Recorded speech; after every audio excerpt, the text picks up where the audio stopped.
A missão da NASA é explorar o desconhecido. O que nós sabemos sobre o universo é uma fração minúscula do que existe nele. Em busca de respostas, a agência lança cientistas ao espaço e aeronaves além da fronteira do sistema solar. Não fazemos ideia do que existe no espaço. Pode ter algum perigo espreitando na escuridão. Nos deparamos com mais mistérios do que descobertas. Não sabemos o que vamos encontrar a seguir.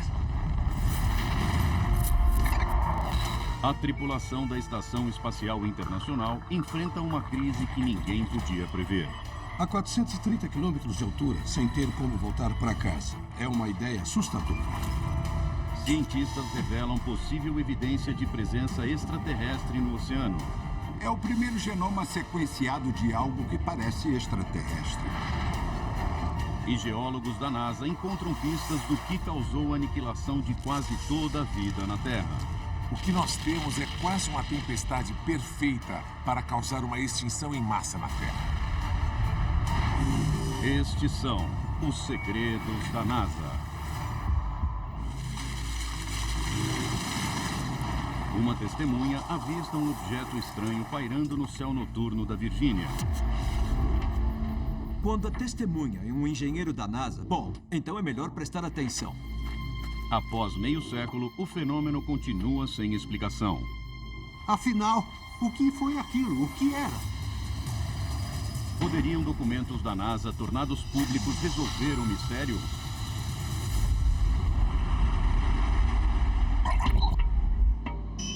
Seis da tarde, 27 de janeiro de 1965. Hampton, na Virgínia. David Crimmins é um estudante de 11 anos indo para casa com seu pai. A gente estava no carro e chegamos em casa. A porta estava entreaberta e ele parou.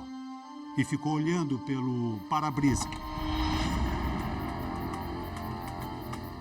Meu pai mandou pegar o binóculo porque ele não queria tirar os olhos daquilo. Estava a 1,5 km de nós, voando. Dava para ver as luzes claramente. Elas piscavam em sequência. 1, 2, 3, 4, 5. Pela descrição de Crimmins, eram luzes vermelhas e laranjas, no que parecia para ele ser um disco giratório. E aí ficou ainda mais bizarro. Aquela coisa aterrissou.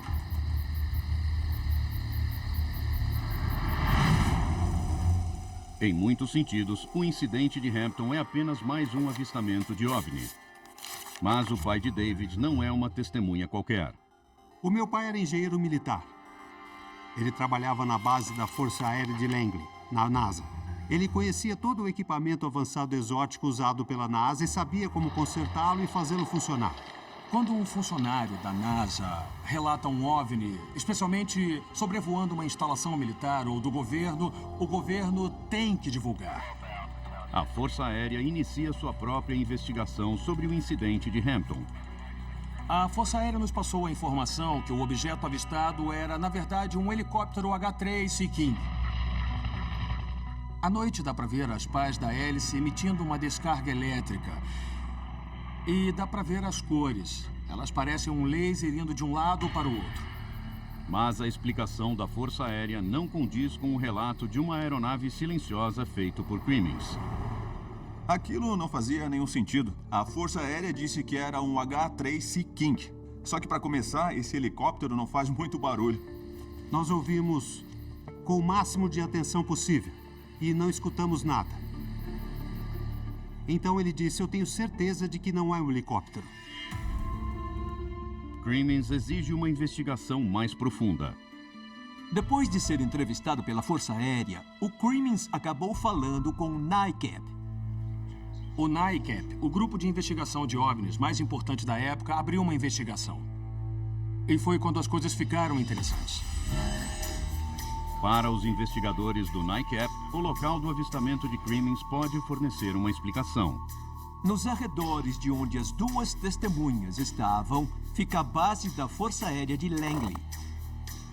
Algum teste secreto na base poderia explicar o avistamento?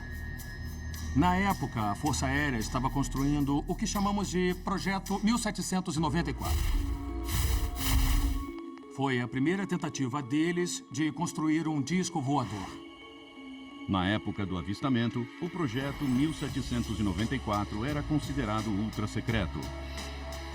Mas em outubro de 2012, o Departamento de Defesa tornou os documentos públicos. De acordo com os documentos, ele teria velocidade máxima de Mach 4 e um teto de mais de 30 mil metros. Teoricamente, o disco voador seria capaz de realizar as manobras incríveis descritas pelas testemunhas. E, acima de tudo, ele seria capaz de VTOL, decolagem e aterrissagem vertical. Mas outro programa de desenvolvimento de um disco voador militar sugere que seria difícil construir uma aeronave como esta. O exército construiu um protótipo chamado Avrocar. Mas ele nunca conseguiu voar acima de poucos metros de altura. O projeto Avrocar foi cancelado em 1960. Isso foi 5 anos antes. Então, essa não poderia ser a explicação. Por 5 décadas, o incidente de Hampton permanece um mistério. Mas em 2012, os investigadores do NICAP descobrem documentos que podem oferecer uma nova pista. A nossa casa, que era em Windmill Point, ficava de frente para uma ilha chamada Plumtree Island. E a Plumtree Island era um lugar sombrio e muito assustador. Era uma propriedade do governo, que eles usavam para testar bombas. Os documentos revelam que a ilha também era usada em testes ultra-secretos de aeronaves da NASA. Nos anos 60, a NASA estava conduzindo testes de aterrissagem com as cápsulas Gemini e Apollo.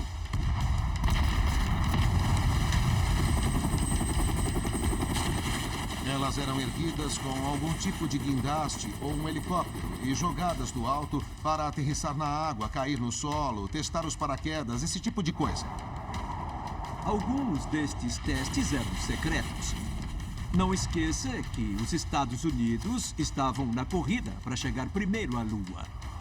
Mas mesmo que a NASA estivesse conduzindo testes ultra-secretos na Plumtree Island, a cápsula não seria capaz de fazer as manobras realizadas pelo OVNI.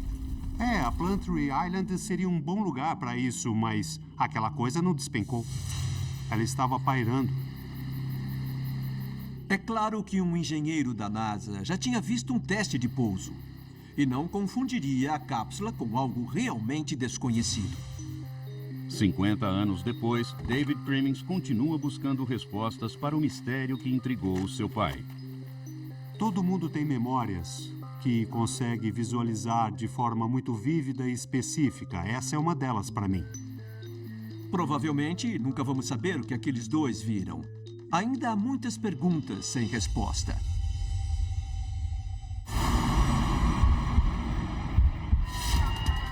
O FBI prende um cientista da NASA. O que ele queria eram milhões de dólares para atrair o seu país. A NASA tinha sido vítima de uma operação de espionagem de um governo estrangeiro?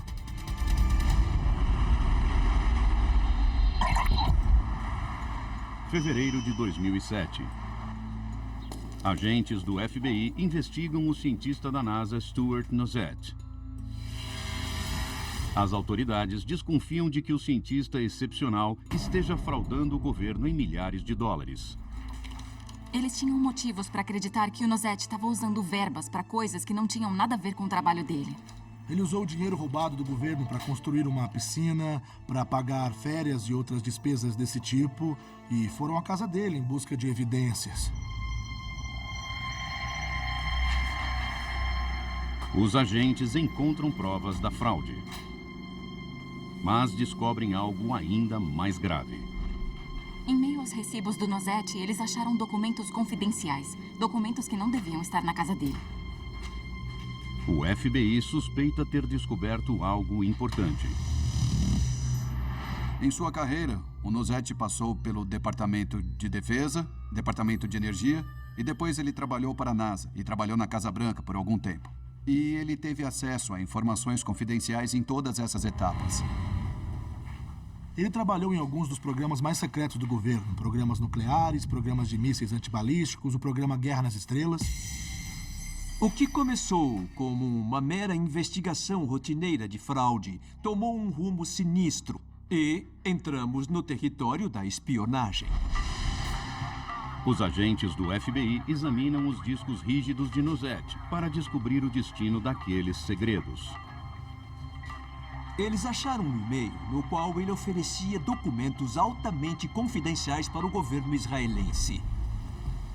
Israel é um aliado de longa data dos Estados Unidos, mas amigos também guardam segredos uns dos outros. Não devia ser uma surpresa o fato de, mesmo entre aliados, haver espionagem. Nenhum serviço de inteligência revela todos os seus segredos a outro serviço. Não vamos entregar todos os detalhes sobre a defesa aérea e nuclear dos Estados Unidos, então eles tentam obtê-los. Israel quer sistemas de ataque e defesa de última geração para se proteger. O Irã, um vizinho no Oriente Médio, já disse que ia varrê-los da face da terra. E Israel quer meios para impedir que isso aconteça. Na verdade, o Nozet sabia que o governo israelense queria esse tipo de material. Então, ele concluiu que podia vendê-lo para eles. O FBI precisa pegá-lo em flagrante. Os agentes o seguem até um encontro secreto. O Nozet acreditava que ia se encontrar com um membro da inteligência israelense. Ele achava que era um agente do Mossad, mas não era. Ele era um agente do FBI. A reunião inteira é uma operação do FBI e Nozet morde a isca. O Nozet começou a contar vantagem, basicamente. Ele disse: eu sei de tudo que os Estados Unidos já fizeram no espaço. Se você quiser, eu posso te vender. O interlocutor de Nozet combina um local e horário para a entrega do material.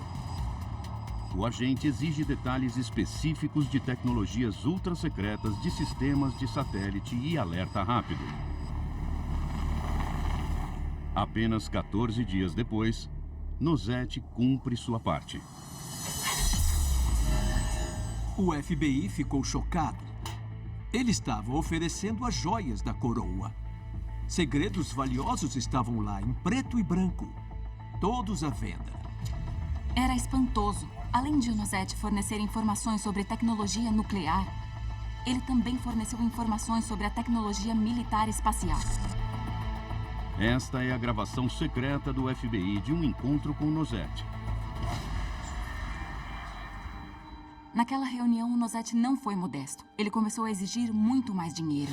Tá certo, eu já te dei logo de cara algumas das informações mais confidenciais possíveis. Então... E o que você quer em troca? Bom, o custo para os Estados Unidos foi de 200 milhões. Então eu diria que, teoricamente, eu poderia cobrar... Quanto? No máximo 1%. Ele disse: ora, Israel vai poupar bilhões com isto. Então, é justo que a minha parte seja maior. Então, o que acontece é que quando eu disse 50 mil, eu acho que foi baixo demais. Tá bom. O Nozet negociou o preço de forma muito agressiva. Isso não é incomum em traidores com motivações financeiras. Aqui tem 5 mais 5. Tá certo, então 10, né? Sim. A evidência em vídeo é incontestável. Em 19 de outubro de 2009, Nozet é preso. E aí veio a bomba. O Nozet atuava como consultor para uma empresa chamada Israel Aerospace Industries há 10 anos. A Israel Aerospace Industries era uma empresa que alguns especialistas em inteligência ligavam à espionagem. Então, era preciso questionar se Nozet já tinha passado informações aos israelenses. Digamos assim, se o Nozet tivesse passado informações a um governo estrangeiro com base no que tinha acesso, o dano à segurança nacional dos Estados Unidos seria considerável. Em 7 de setembro de 2011, Nozet se declara culpado em um processo de tentativa de espionagem. Os promotores estaduais exigem prisão perpétua. Mas após fazer um acordo, Nozet pega 13 anos. Tem alguma coisa nesse caso que não nos contaram? Foi por isso que o Nosete escapou com uma pena tão leve? Provavelmente nunca saberemos. A seguir, uma astrônoma detecta um sinal incomum vindo de um sistema estelar vizinho. Ela achou uma coisa que podia ser a maior descoberta de todos os tempos. No caso, a existência de inteligência em outro lugar na galáxia. Uma astrônoma registra um sinal de rádio incomum vindo de fora do sistema solar. Bum, bum, bum, bum. Como um coração batendo no espaço. Era tão regular que não tinha como ser algo natural. Seria o sinal extraterrestre prova de vida inteligente? Alguma coisa estava mandando uma mensagem em direção à Terra. – 29 de novembro de 1967, Cambridge, Inglaterra. Jocelyn Bell é uma estudante de astronomia examinando os dados de ondas de rádio do telescópio mais sensível do seu tipo. A Jocelyn Bell estava procurando quasares, objetos que são 100 vezes mais brilhantes do que a Via Láctea. Ela analisa os 30 metros de dados de ondas de rádio gerados toda noite. Saía tudo no papel, eram quilômetros e quilômetros de papel. Era assim que eles faziam na época e ela revisava tudo procurando sinais de rádio. O normal seria encontrar emissões de rádio em pulsos contínuos, porém aleatórios. Em vez disso, outra coisa chama sua atenção. Um pulso regular. O que ela viu foram sinais com intervalos precisos de 1 segundo e 1/3. Era muito regular, como um relógio, melhor do que qualquer relógio da época. Era mais do que estranho. Bell compartilha os dados com seu supervisor, Anthony Hewish. Ele nunca viu nada parecido com o pulso misterioso e repetitivo. Aqui tem 1, 2... Mas ele nota um padrão. Os pulsos eram tão precisos que não podiam estar vindo de um fenômeno natural. Então, fazia sentido perguntar, eles foram gerados pela interferência humana? A fonte mais provável era o próprio equipamento. Para descartar um defeito no equipamento, Hewish pede que a equipe de outro telescópio também tente detectar o pulso. E eles encontraram o mesmo sinal. Isso descartava a interferência humana. A única possibilidade era estar realmente vindo do espaço. Bell sugere uma explicação polêmica.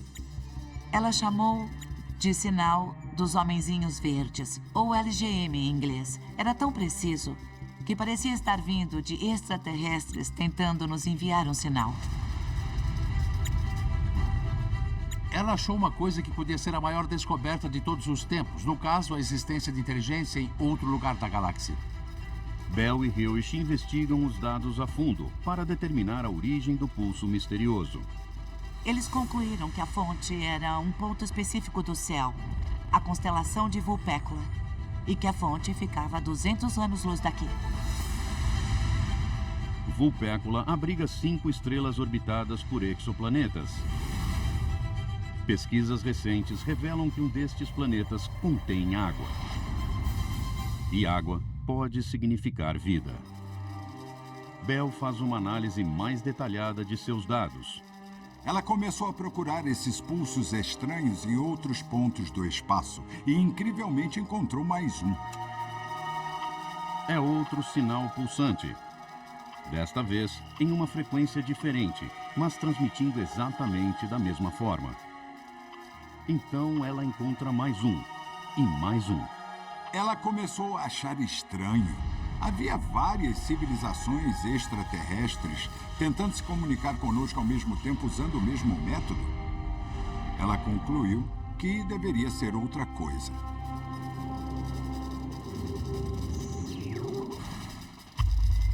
O pulso misterioso não vem de homenzinhos verdes, mas de algo igualmente incrível.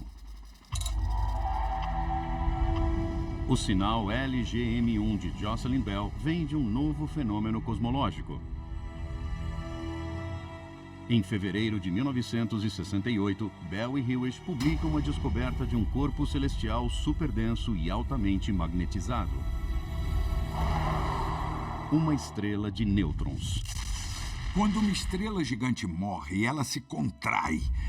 E essa contração forma uma estrela de nêutrons tão densa que um pedaço do tamanho de um torrão de açúcar pesaria mais do que 10.000 porta-aviões. E ela gira muito rápido. E como possui um campo magnético forte, ela envia feixes de ondas de rádio e também de luz espaço afora. Ela dispara jatos muito fortes e só em 2 direções. Quando a estrela gira, o sinal pode ser detectado se estiver apontado para nós. É que nem um farol. Quando a luz do farol gira, você enxerga. A estrela de nêutrons pulsante, responsável pelo sinal LGM1, recebe o apelido de pulsar. A teoria apresentada por Anthony Hewish virou o mundo astronômico de cabeça para baixo. E ele acabou ganhando o prêmio Nobel por uma das maiores descobertas já feitas. A descoberta torna-se a base para um novo mapa do cosmos. Porque as pulsares são mais do que apenas um tipo novo de estrela. Elas são marcos para a navegação galáctica. Nós começamos a mapear o universo e já descobrimos mais de 1000 pulsares. Toda espécie inteligente deve conhecer as pulsares mais próximas. Então, podemos colocá-las nas sondas como referências em um mapa. As equipes da NASA responsáveis pelas missões Voyager e Pioneer incluem mapas das pulsares mais próximas ao nosso planeta. Se criaturas inteligentes interceptarem as sondas, elas saberão onde encontrar a Terra. Só resta descobrir se foi uma boa ideia anunciar a nossa localização. A seguir, a tripulação da Estação Espacial Internacional descobre que perdeu a carona para casa. Por quanto tempo um ser humano consegue viver no espaço e voltar com saúde? Ou eles iam perder a vida? A tragédia da Colômbia deixa uma nação de luto. O ônibus espacial Columbia se desintegrou na reentrada, matando todos os 7 astronautas a bordo. Agora, a tripulação da Estação Espacial Internacional enfrenta uma crise que ninguém podia prever. A NASA tinha um problema. Toda a frota de ônibus espaciais estava proibida de voar. A 430 quilômetros de altura, sem ter como voltar para casa. É uma ideia assustadora.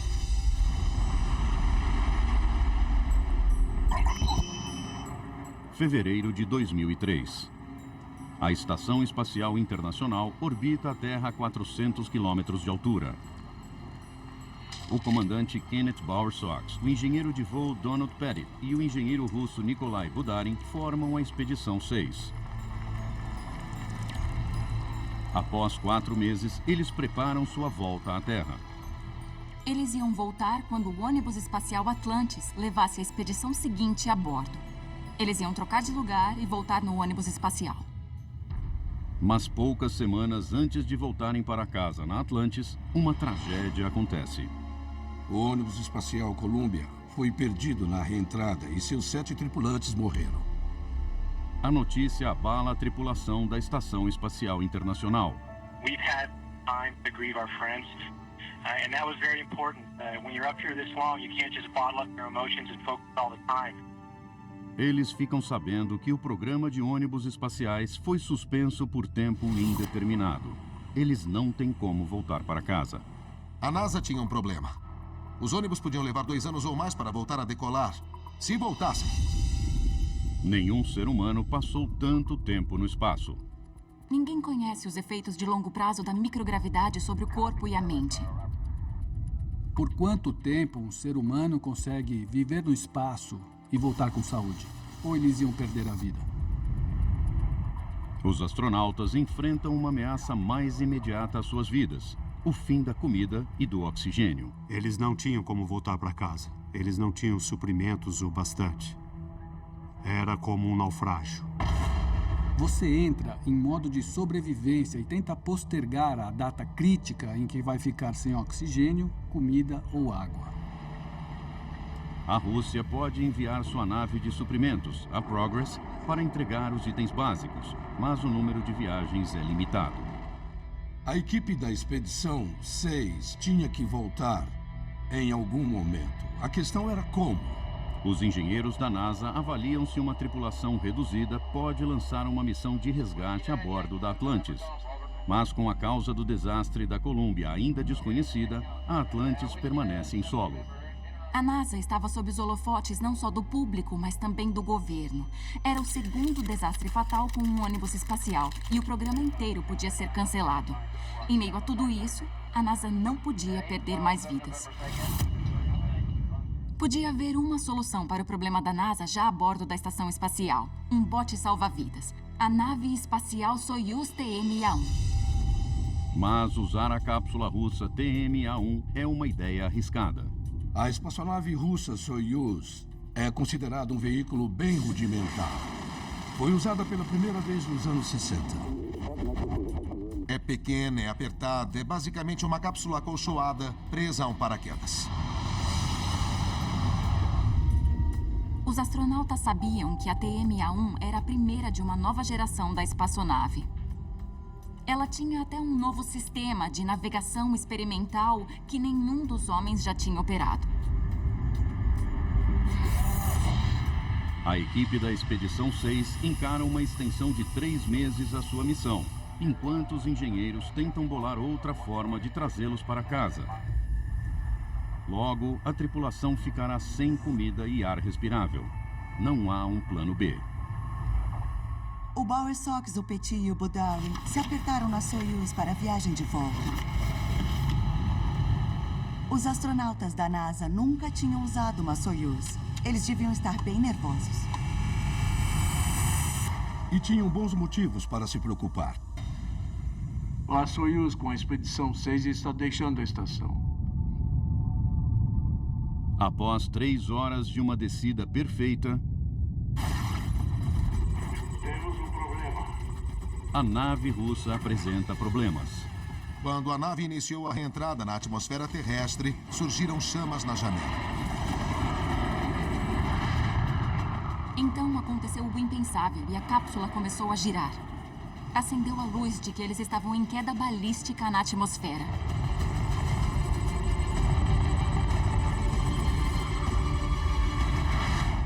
O computador de navegação tinha enlouquecido.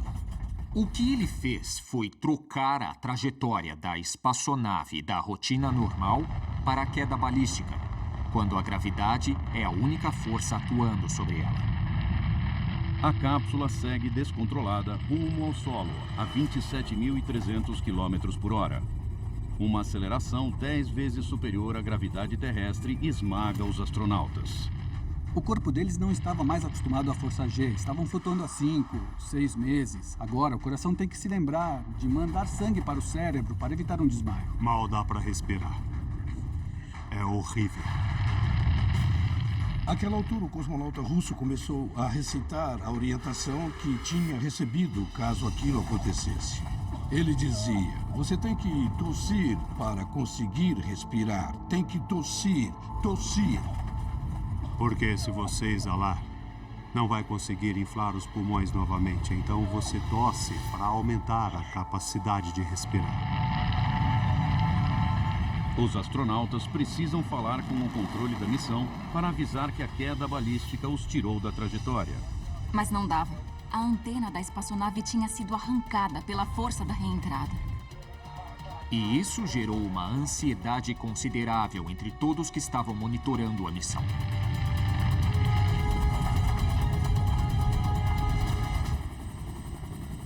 A cápsula pousa em algum lugar dos 1.300 quilômetros da remota área de aterrissagem no Cazaquistão.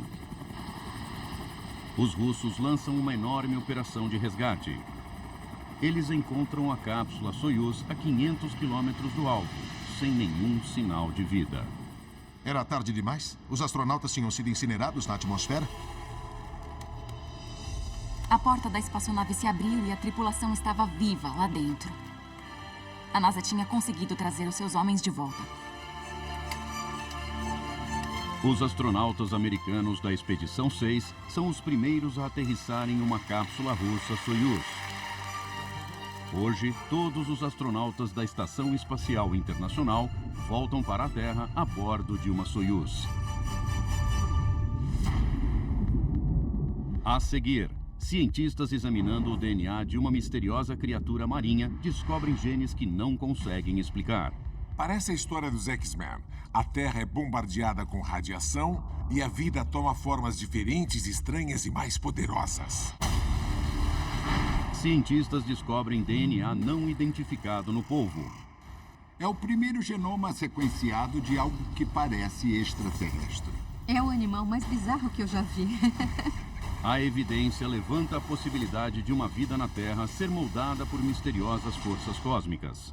É possível que a vida tenha surgido no espaço?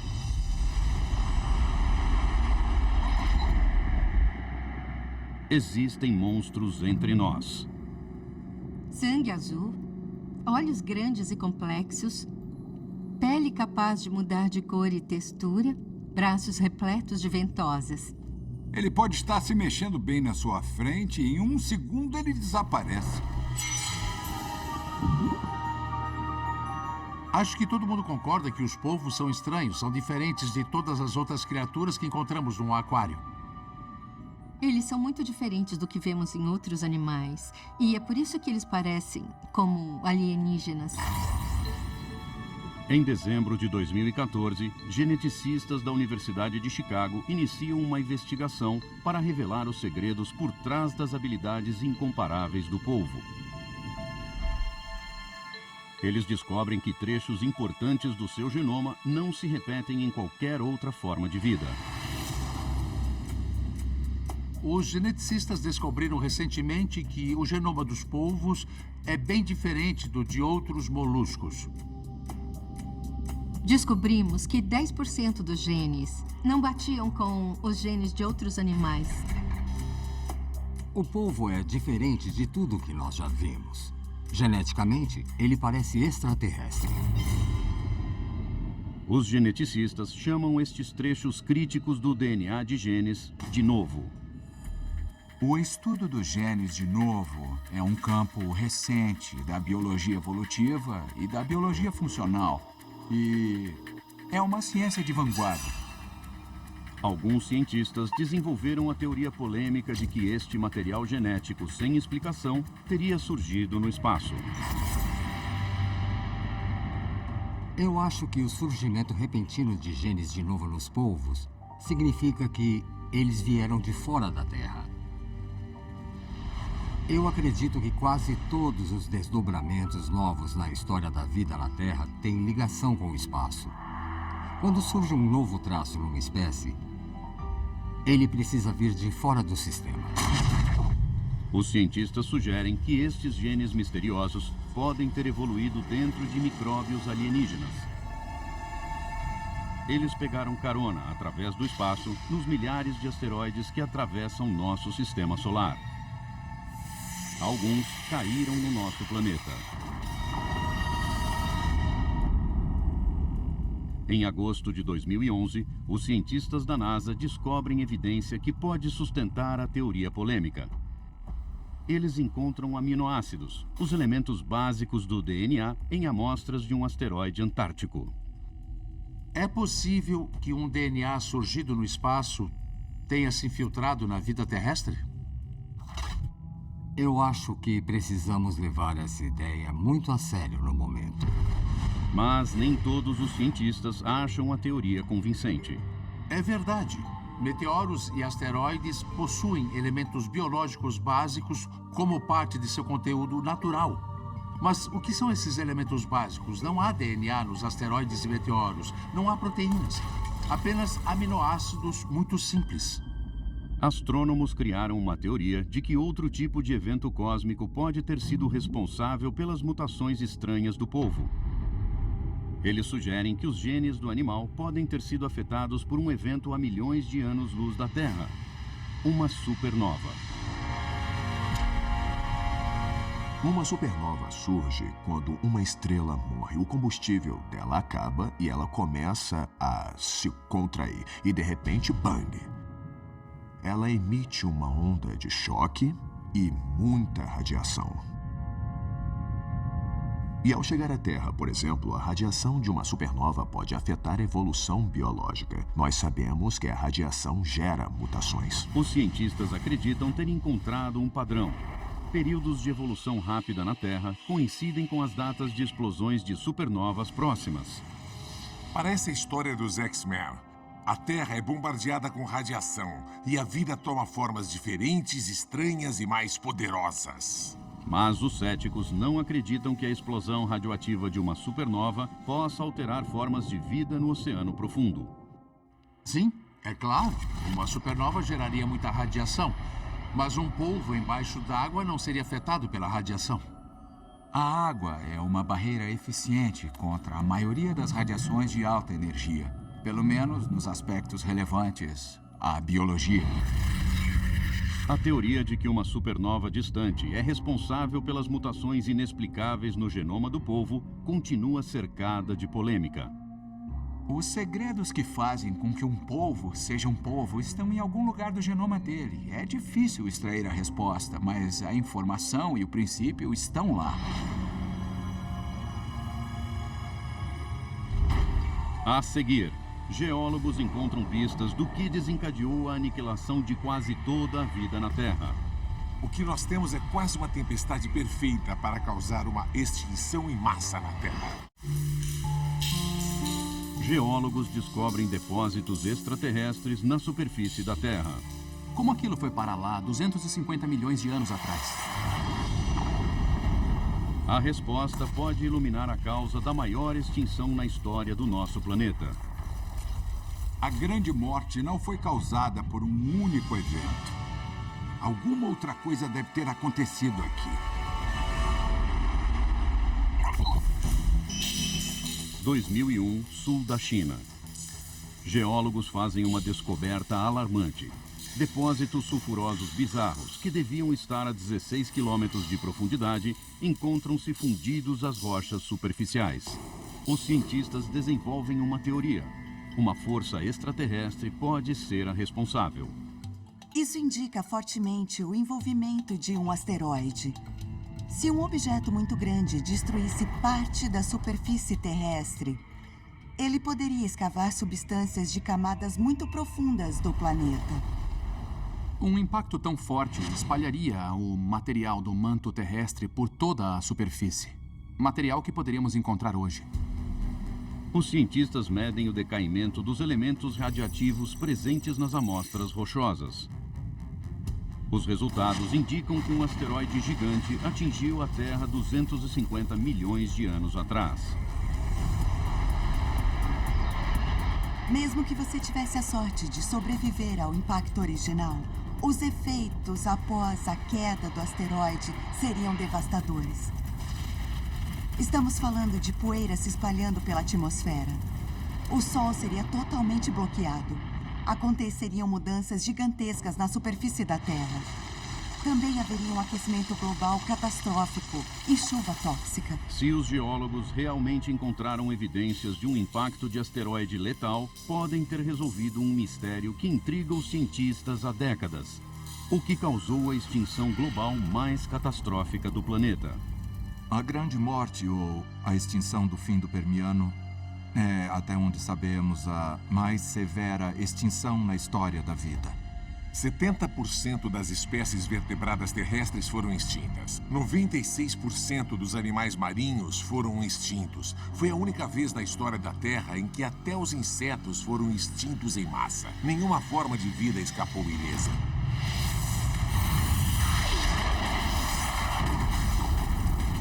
A evidência a favor de um impacto de asteroide pode estar em moléculas especiais chamadas buckyballs. Buckyballs são moléculas formadas por átomos de carbono. Normalmente, elas têm o formato de esfera. O mais legal das buckyballs é que elas formam um compartimento. Então, são quase cápsulas do tempo que podem indicar as condições em que se formaram. Em 2002, geólogos da NASA procuraram elementos extraterrestres presos em buckyballs encontradas em rochas do Permiano. O que eles estavam procurando era uma mistura especial de argônio e hélio, que é muito rara na Terra, porém muito comum em asteroides. Eles examinam buckyballs incrustadas em rochas do Permiano em 2 continentes. O interessante naquelas moléculas buckyballs é que elas tinham hélio e argônio em seu interior.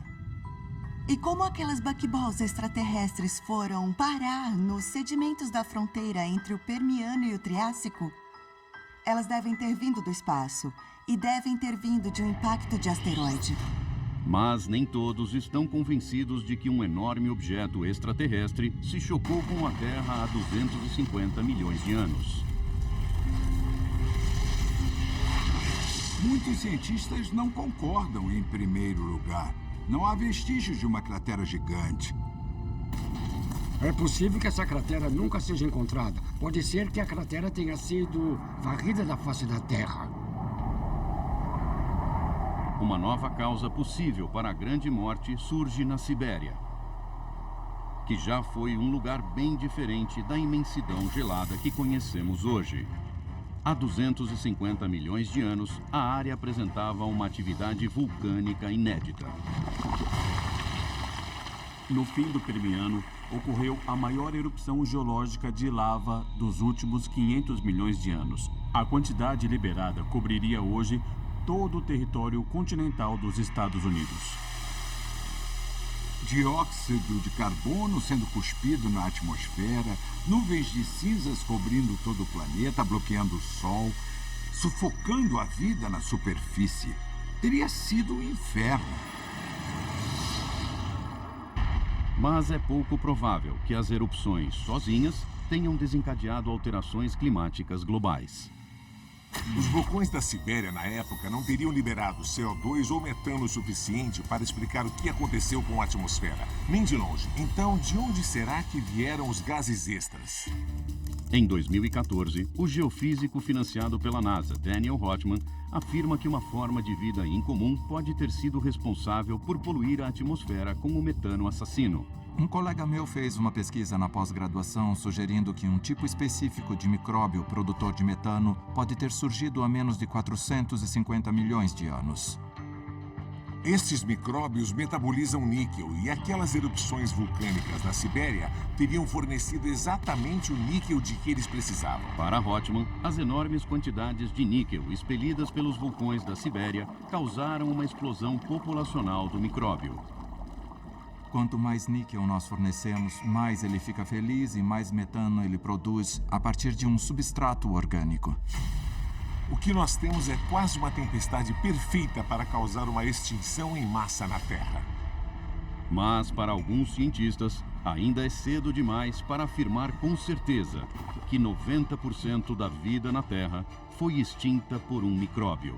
Apesar de toda a evidência, ainda não temos a prova definitiva. Os cientistas da NASA ainda não provaram que o micróbio foi definitivamente a causa da grande morte. Enquanto o culpado permanecer em mistério, nós cientistas não podemos ter certeza de que ele não atacará de novo.